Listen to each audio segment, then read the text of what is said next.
Cruzando Fronteras nos encontramos nuevamente con José Chamorro, que nos tiene acostumbrados en sus ensayos a combinar la profundidad con la experiencia cristiana. En esta ocasión José nos va a hablar de este libro que tengo en las manos, con esta preciosa portada que lleva por título Abba, la oración de Jesús de Nazaret. José Chamorro nos adentra en este tema tan importante en la vida cristiana, un libro que está teniendo un gran eco y que desde luego es muy recomendable, editado por San Pablo. Pues nuevamente tenemos entre nosotros a José Chamorro para hablar de su último libro, Abba, la oración de Jesús de Nazaret. Bienvenido, José, a Cruzando Fronteras de nuevo. Muchas gracias, Fernando. Bueno, tú dices por aquí en el libro que este Abba es un libro que ha surgido con motivo de la preparación del gran jubileo del 2025, que lo tenemos ya casi aquí a la vuelta de la esquina. Cuéntanos un poquito la génesis del libro. Pues digamos que el esquema básico del libro, con el que los primeros, digamos, apuntes y algunos desarrollos tienen ya algún añillo detrás, ¿no? Y surgieron un poco como proceso de elaboración de lo que en su día fue el trabajo de síntesis de teología. Eso andaba por ahí de manera más rudimentaria, más básica. Y bueno, el tema de la oración, un tema que siempre está conmigo desde mi más tierna infancia, es un tema que me apasiona y con el paso del tiempo vi la ocasión de poder desarrollarlo y terminar de perfilar lo que ahora es el trabajo de Amba, ¿no? Bueno, en estas cosas que suceden a veces y estas circunstancias que se dan, surge la oportunidad bueno, el recordatorio por parte de San Pablo del año en el que nos encontramos, y yo tenía esto ahí como, pues yo creo que esperando su momento, y pues lo encontró en este año, ¿no? Ujú. Bueno, el libro consta de 6 grandes capítulos con una introducción, una conclusión y una rica bibliografía final. ¿No es así? Intenté hacer bueno, el itinerario con las grandes cuestiones que se abordan en teología, para ver cómo realmente desde ahí el tema de la oración de Jesús pues tiene su lugar y su protagonismo y su importancia, ¿no? No solo no, primeramente desde luego con la experiencia propia de Jesús, y luego cómo eso llega hasta nosotros los que nos confesamos cristianos, ¿no? Bueno, tenemos que hablar un poco de la portada, que es de Francis Marín, que también entrevistamos aquí en Cruzando Fronteras. Es Ujú. una portada de la que se está hablando mucho también, porque es una portada preciosa. Si tú quieres contar algo de la portada, pues estaría muy bien también. Pues para algo podemos decir.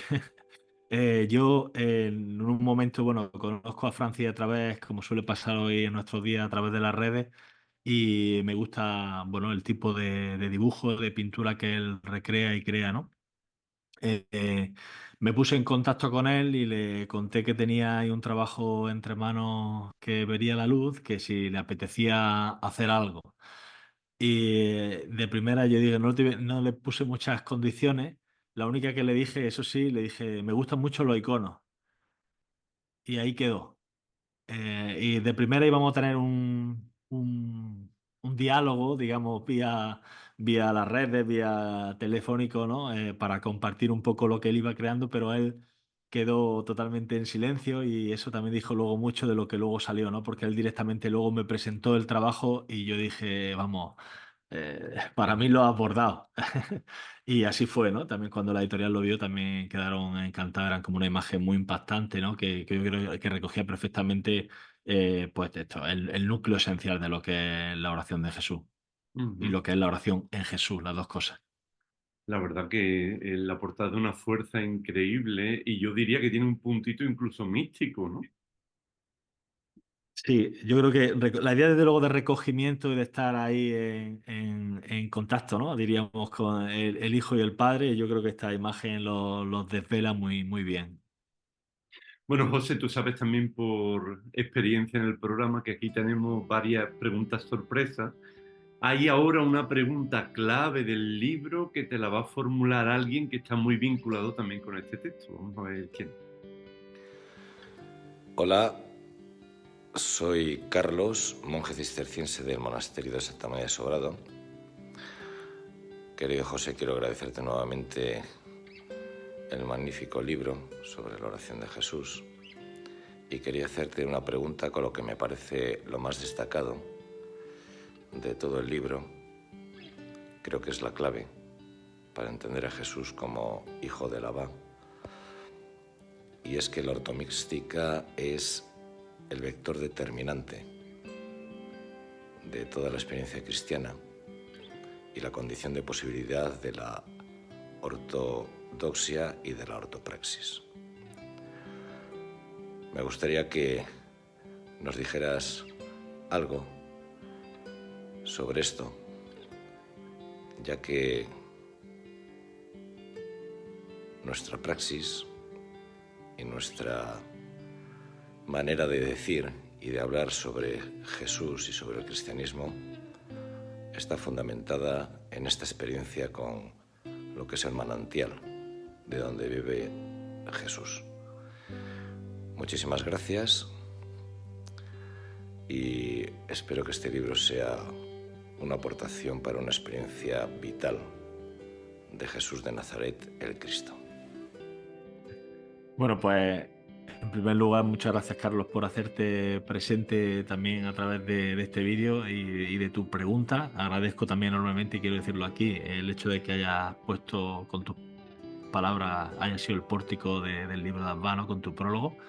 Y retomando la pregunta que me plantea, habría que decir que, a ver de qué manera lo decimos, en pocas palabras, que quizá en nuestros días el tema de la ortomística y la dimensión oracional y orante y contemplativa de Jesús está cobrando un valor especial frente a otras épocas en las que le hemos prestado mucha más atención, le hemos dado mucha más importancia a lo que Jesús decía y a lo que Jesús hacía, ¿no? Quizás fruto también de las circunstancias en las que vivimos, que necesitamos sentirnos nosotros partícipes de las cosas, y entonces pues también desde ahí le hemos puesto pues esa mirada especial a Jesús. Pero quizá ahora estamos atravesando una época con, bueno, pues diríamos, también me viene también el tema del ecumenismo, me viene el tema del diálogo interreligioso, en donde le estamos prestando una atención especial a la dimensión profunda del ser humano, para descubrir que realmente si las cosas no se dan desde dentro, nada real y profundo y auténtico se puede dar fuera, ¿no? Y esto es justamente lo que descubrimos en Jesús, ¿no? Que esa dimensión contemplativa suya, esa dimensión orante, esa experiencia de encuentro con el Padre en la profundidad de su corazón, es justamente el suelo desde el que se erige todo lo que de él vemos y todo lo que de él escuchamos en el Evangelio, ¿no? Pues agradecemos mucho a Fray Carlos Gutiérrez, monje del monasterio de Santa María de Sobrado, el prólogo y también esta pregunta que te ha hecho. Y siguiendo con el tema de nuestro libro, tú también yo creo que indicas muy claramente que la oración de Jesús va del tú con el Padre al nosotros trinitario. Ujú. De eso podríamos ahondar un poco, porque quizás a veces el misterio de la Trinidad se ha quedado en unos niveles especulativos muy altos, ¿no? Y hemos quizás perdido de vista un tema muy importante desde el que yo diría que se justifica perfectamente, bueno, por la dimensión comunitaria dentro de la Iglesia, la dimensión solidaria, ¿no? Que tiene que ver con el tema relacional que la Trinidad pone de manifiesto, ¿no? Eh, Justamente es la relación entre los tres los que produce un dinamismo en la persona que es que no se cierra, ¿no? Porque podríamos pensar que hoy día, ¿no? Con el tema de la oración podríamos quedarnos así en una especie de experiencia solicista, en donde incluso quietista, ¿no? Y esto ya fue en un momento de herejía, ¿no? Quedarnos encerrados nosotros mismos y decir que a gusto estoy aquí con la experiencia de mi corazón, pero realmente justamente los frutos de que la oración se están dando tiene que ver con la salida hacia afuera, ¿no? Es decir, con ese cambio de mirada o esa mirada que es capaz de conectar y atender las heridas del mundo, dicho quizás así en concepto amplio, pero en el fondo la herida o los sufrimientos, las necesidades propias que el otro, que no es más que al final otro yo, ¿no? Tiene, ¿no? Y yo pienso que este tú y este nosotros de la Trinidad invita justamente a hacer esta lectura, ¿no? En que realmente podemos ver si la oración está teniendo la autenticidad, la honestidad y ese poder transformador, porque nos va a llevar inevitablemente, no como respuesta a un imperativo de un deber o del cumplimiento de un mandamiento, podríamos decir, sino como una experiencia que sale y fluye directamente desde dentro, ¿no? Sería algo así como: no puedo quedarme para mí lo bueno que yo estoy viviendo, sino si esto no llega al otro, es vano, se pierde. Ujú. Después también subraya, o por lo menos a mí me llama la atención, que la oración está acompañada de los gestos del reino, de los milagros al gran milagro de la resurrección. Decíamos que igual que la oración de Jesús nos sacaba digamos, de la tentación de quedarnos dentro de nosotros, también vemos que su modo de actuar y su modo de hacer, y que es una de las cosas que vemos a través de sus milagros, tiene su clave fundamental y tiene todo su potencial y se obra, digamos, el milagro gracias a la profundidad que Jesús tiene en su oración y el encuentro con el Padre, ¿no? Podíamos quedarnos en una mera elenco de milagros y quedarnos con el aspecto sobrenatural del asunto, pero lo cierto es que ya en la Escritura se nos decía Jesús que cosas mayores haríamos nosotros, ¿no? Y yo creo que ahí es donde está la clave, ¿no? La clave está en ser capaz de situarnos en este dinamismo que va de dentro hacia afuera, y entonces ser capaces de dejar que la mirada y nuestra sensibilidad conecte y tenga que ver con la sensibilidad de Jesús, ¿no? Y eso solo es posible cuando tenemos una experiencia interior verdadera, ¿no? Muchas veces se han querido actuar y se ha querido, digamos, obrar milagros en base al imperativo, ¿no? De tener que hacer cosas buenas, o responder al deber, o responder a un mandamiento, ¿no? Pero lo cierto es que eso muchas veces tiene un corto recorrido, porque muchas veces lo que sucede es que nos damos cuenta que la sensibilidad de nuestro querer no va acorde con el deber, ¿no? Entonces la oración nos coloca en la dinámica de Dios, en esa otra lógica en la que, porque algo es bueno para nosotros, ¿cómo no vamos a querer que sea bueno para los demás, ¿no? Y desde ahí nuestra acogida y nuestra atención tiene un matiz radicalmente diferente, ¿no? Digamos que estaría empapado de honestidad y de autenticidad, ¿no? De ahí dicen: por sus frutos los conoceréis. Y esto yo creo que es lo que vemos, a lo que nosotros estamos invitados, y por supuesto lo que reconocemos en Jesús, ¿no? Y el gran milagro es darnos cuenta que nada puede quedar, que el amor no puede quedar no queda en silencio, no queda oscurecido, no muere, no se pierde en el recuerdo, sino que se mantiene vivo, ¿no? Y eso es lo que reconocemos en la resurrección de Jesús, ¿no? De que cuando la entrega es radical y excede toda nuestra pequeña lógica humana, acontece el milagro para el que todavía a veces quizás no estamos del todo ni preparados, ¿no? Porque cómo no van a ser las cosas como nosotros, cada uno de nosotros queremos que sean, ¿no? Y Dios nos sorprende, y en Jesús lo vemos irrumpiendo con otra vida, y una vida en plenitud, ¿no? Y eso que puede quedar así dicho en grandes palabras, se puede ir haciendo experiencia en la vida, en la medida en que nosotros podemos devolverle vida a la gente con la que nos toca convivir, ¿no? Pues vamos, José, con otra pregunta sorpresa, pero creo que esta pregunta es bastante práctica. Vamos a ver quién te pregunta y qué te pregunta. ¿Qué tal, amigos? Un saludo. Me alegra mucho que me invitéis a participar del buen libro de José Chamorro, porque me parece un acierto, acercarse a una síntesis de la teología desde una clave tan especial como el Abba, como esa oración que Jesús tiene dirigida a Dios y llamando a Dios Padre. Me parece que es un acierto para nuestro tiempo, una época sedienta de ese misterio y de esa intimidad con Dios, pues que nos conforte, que nos guíe, que nos revele también quiénes somos y de qué pasta estamos hechos, ¿no? Mi pregunta, aunque ya le he hecho muchas a José, es cómo se le ocurrió, ¿no?, llegar a esta clave, y después de escribir el libro, ¿con qué se quedaría? Es decir, ¿con qué 3 cosas se quedaría? ¿Qué le diría a un joven que hoy necesita una luz especial, creo, que para acercarse a Dios, porque no está tan presente en nuestra cultura, en nuestro entorno? ¿En qué le puede ayudar a un joven que esté con esa luz social apagada a recuperar esa intimidad profunda dentro, ¿no? Porque yo creo que los jóvenes también hoy sienten esa sed de un modo especial, ¿no? No solamente la mordida de la soledad, sino la llamada al amor, ¿no?, y al dejarse amar por Dios, ¿no?, y por el otro de una forma especial e incondicional, ¿no? ¿En qué cree que le ayudaría este libro, ¿no? ¿Con qué se quedaría? Y muchas gracias, espero que vuestro diálogo esté siendo muy fecundo. Un abrazo. Pues adelante, José. Pues lo primero, muchas gracias, José Fer, porque ya me acompañó en otra ocasión, me acompañó hace poco presentando el libro y me encantaba que pudiese estar aquí con nosotros también hoy, ¿no? Así que gracias por tus preguntas, que son muchas y no de fácil respuesta, me temo. Lo primero que me venía con el tema de los jóvenes, más que por entrar en 3 cosas del libro, que, bueno, ahora sí no las digo, pero sobre todo el tema de los jóvenes, porque al final es un tema que a él y a mí no nos toca directamente por nuestra profesión, es que es complicado de decir, ¿no? Yo pienso que más que decir, es algo que también lo vemos en el Evangelio y tiene que ver con una actitud.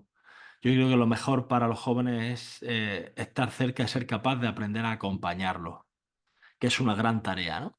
Y acompañarlo implica hacer un ejercicio de escucha no enjuiciosa, muy grande y muy auténtica, para que ellos realmente puedan encontrar en esa escucha un espacio donde ser acogidos, ¿no?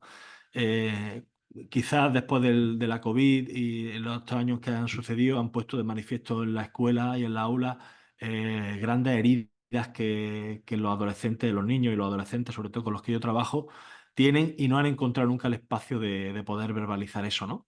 Y a poco que uno genere ciertas oportunidades para ello, te das cuenta que hay verdaderos dramas detrás, ¿no? Y aquí ya conectamos con el libro, ¿no? ¿Qué tenemos nosotros para ofrecer? ¿Qué decir? Decir la actitud de Jesús, la actitud de acoger lo que llegue, como llegue, con el drama con el que llega. Y no pensar que tenemos realmente todas las palabras o las mejores palabras para todas las ocasiones, porque eso puede ser una presunción por nuestra parte demasiado elevada, ¿no? Yo pienso que una acogida desinteresada como la de Jesús ya forma parte de, digamos, vamos a llamarlo, de la solución o de la sanación o de la salvación, en este caso, ¿no? Y yo pienso que eso se puede dar, sobre todo en una persona creyente, en un cristiano, cuando esa escucha ha sido antes plenamente practicada, ¿no? Y aquí volvemos a conectar con el tema de la oración. La oración no es una práctica y un ejercicio de verborrea, sino son oportunidad de cerrar la puerta y quedarte en ese cuarto con Dios que te espera, básicamente, que te espera, ¿no? Entonces yo pienso que eso, cuando eso empapa la vida, la manera de escuchar a los demás es diferente. Y yo pienso que eso puede ser un gran testimonio para los alumnos. Ya habrá ocasión en un momento de ver hasta qué punto, ¿no? O confrontarlo y ver hasta qué punto los planteamientos de ellos, como los de tantas personas, están embadurnados de rigidez y no son capaces de ir acogiendo por el fluir del espíritu que también se va diciendo en el acontecer diario, ¿no? Y que evidentemente siempre, siempre va a saltar por encima todas nuestras lógicas, ¿no? Entonces, yo pienso que eso aparece de alguna manera, no directamente, pero aparece en el libro y puede sacarse una buena conclusión de ello, ¿no? Ahí. Agradecemos también a José Fer Juan su presencia nuevamente aquí en Cruzando Fronteras. Y claro, de este libro podríamos decir muchas cosas, pero lo que invitamos sobre todo es a leer, a meditar, a va. Y hay algo que yo también espigo, que me ha parecido muy interesante, que es el paso de la oración en Jesús a Jesús en la oración. sería el paso de la experiencia oracional de Jesús a la experiencia oracional del creyente, ¿no? Es curioso o sorprendente, o a la misma vez, que los primeros padres del desierto, padre y madre del desierto, que se encargaron de hacer este ejercitamiento a través de su vida de renuncia de la oración, llegasen a, bueno, primero a utilizar la oración del publicano y después a simplificarlo sabiendo del poder salvífico del nombre de Jesús, a quedarse solo y exclusivamente con eso, ¿no? Es curioso eso, es curioso que junto con esa palabra y ese Jesús en la oración, ¿no? Ese Abba, aparezca esta necesidad de que la vida se empape de esa palabra y que para ello encuentren que la mejor manera es acompasarla con la respiración, pues también es sorprendente porque no deja de ser la respiración el recuerdo permanente que tenemos de Dios sin darnos cuenta, puesto que según el relato, ¿no? Simbólicamente, Dios lo que insufla es su espíritu, ¿no? En el ser humano y eso es lo que nos da vida. Y curiosamente seguimos respirando. Y sí, y la respiración está ahí, ¿no? A la que no le prestamos atención. Podríamos pensar si con Dios nos pasa muchas veces exactamente lo mismo, ¿no? Pero es curioso que estas personas, estos hombres y mujeres, fuesen capaces de simplificar la oración hasta tal punto de quedarse solo con eso, ¿no? Y hacer un ejercitamiento de la atención para realmente ser capaces de quedarse en una actitud totalmente de acogida, ¿no? De acogida de lo que Dios, lo que ellos entienden que Dios les va dando, ¿no? Y que a partir de esa experiencia su interioridad se vaya ensanchando y vayan aquilatando una sabiduría que ahí sigue, permanente, ¿no? Seguimos podemos echar mano de los textos de ellos, que seguimos viendo que son grandes verdades, y eso es porque están donde están, ¿no? Eh, yo pienso que hoy día, que además está muy de moda y hemos tenido intentos ya en el siglo XX de rescatar de la oración contemplativa, me vienen nombres como el cisterciense Thomas Keating o Basil Pennington con el tema de la oración centrante, quizá ahora en nuestras latitudes más de moda, y es decir, porque se ha difundido mucho todo el trabajo de Frank Yalis que Pablo Dors y Javier Meloni han llevado a cabo, responda a ¿no? A esta especie de intentar actualizar en nuestros días la oración a ese nivel, ¿no? Intentar beber de esas fuentes con esos textos y esas inspiraciones que no han pasado de moda, sino que están más actuales que nunca. Sobre todo porque pienso que al final dan respuesta a algo que en este mundo se está poniendo cada vez más de manifiesto y es la sed de fondo que tenemos, ¿no? Esa sed que no se sacia por más que hagamos cosas, por más que nos distraigamos, sino que solo empieza a colmarse cuando uno regresa hacia adentro y se encuentra que no está vacío, sino que está habitado. Pues vamos ahora con otra pregunta, yo creo que más personal, de una amiga recurrente del programa. A ver, ¿qué te pregunta? Hola a todos. Bueno, es un placer poder estar aquí compartiendo y agradeciendo a José el libro que nos convoca, ¿no? Un libro que para mí una de las cosas valiosas que tiene, importantes, es que es capaz de relacionar lo teológico con lo espiritual, con la oración. Son dos elementos que nunca deberían estar separados. Y él lo consigue vincular. Mi pregunta para José, espero no meterle ningún fregado, pero sí me gustaría que nos compartiera qué elemento de la oración de Jesús le resulta más significativo, le remueve más, le resuena de manera distinta. No que sea más importante, sino algo más subjetivo, que le resuene distinto. Pues nada, muchas gracias por la invitación a hacer esta pregunta y espero que todo el mundo pueda disfrutar de este libro. Bueno, pues muchas gracias, Yanire. Para mí es un privilegio haber contado también con su lectura experta, ¿no? Nos conocemos hace ya tiempo, he tenido la suerte también ser alumno suyo, de lo cual quiero dejarlo explícito porque para mí fue algo importante y fue un trabajo muy bonito el que nos inspiró, ¿no? Para mí te necesitaba que estuviese aquí, ¿no? Es como una especie de bendición casi. De lo que me planteas, Yanire, yo diría de la oración de Jesús, para mí el tema recurrente y curiosamente no se dan muchos detalles de eso en el Evangelio, es el tema de que Jesús se retire solo a orar, ¿no? En medio de un mundo en donde las presencias tienen que ser cada vez mayores, aunque sean virtuales, donde tenga que haber muchos seguidores, muchos likes, donde tengamos que estar permanentemente en contacto, la invitación es contracultural. Es decir, retírate, es decir, desconéctate para conectarte dentro o reconectarte más bien de eso que has olvidado, ¿no?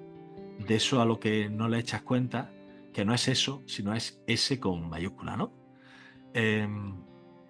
Para mí eso es un detalle importante, porque al final la palabra fecunda y el gesto bueno de Jesús es justamente consecuencia de una soledad previa, que evidentemente no es soledad de vacío, soledad angustiosa como las que se perciben hoy en nuestro mundo, sino que es una soledad que está habitada y de una dimensión y de una riqueza y de una profundidad y de una frescura que luego se ven y se hacen palpables, ¿no? Entonces yo me quedo con esto, ¿no? Porque pienso que además esto es una invitación en nuestros días a aprender a ser capaces de acoger esta soledad fértil en la que se produce un encuentro con mayúsculas y un encuentro que no requiere de más seguidores, ni de más likes, ni de más interacciones de este tipo, sino que se hace experiencia viva que realmente transforma y hace que la vida adquiera una profundidad mayor. Es como si la vida se volviese mucho más sencilla, pero no a la misma vez fueseis capaz de ir captando matices que antes, desde las prisas y desde el ruido mental, no era capaz de adquirir, ¿no? De contemplar ni de atender, ¿no? Entonces, me quedo con eso. Pues vamos también, José, para terminar esta conversación, que podríamos seguirla por mucho tiempo, pero yo creo también lo importante es que nuestros amigos descubran Abba, es una conclusión que tú mismo pues formulas en el libro, que es que la oración es contemplación y a la vez una fuente de vivir marcada por la humildad y el amor hecho servicio a los hermanos. Esto me parece muy, muy importante. La síntesis que como toda síntesis requiere ahora que sea encarnada, ¿no? Es decir, que sea experiencia, ¿no? Porque esto de la sencillez que apuntaba es justamente el reflejo de esa dimensión o esa experiencia de la humildad, de bajarse, de darse cuenta que uno tiene su lugar, pero no frente al de otro, ni no más que el de otro, sino el suyo, el que Dios precisamente quiere que tenga, ¿no? Y cuando uno es capaz de colocarse ahí, lo sorprendente es que la humildad viene cargada de riqueza, no riqueza evidentemente que se puedan comprar, sino unas cualidades, unas actitudes humanas que hacen realmente que uno sea capaz de ponerse en disposición de atender y acompañar la vida de las personas, ¿no? Ujú. Pues José Chamorro, muchas gracias por este libro, Abba, la oración de Jesús de Nazaret, editado por San Pablo, con esta preciosísima portada y sobre todo con un contenido bien sugerente que nos puede ayudar a entrar en este año jubilar 2025. Pues hasta siempre, José. Pues muchísimas gracias, Fernando. Hasta otro día. Si te ha gustado esta entrevista con José Chamorro en Cruzando Fronteras sobre Abba, te animamos a que te suscribas a nuestro canal, que le des a like, que actives la campanita y que hagas tus comentarios en las redes sociales. Muchas gracias.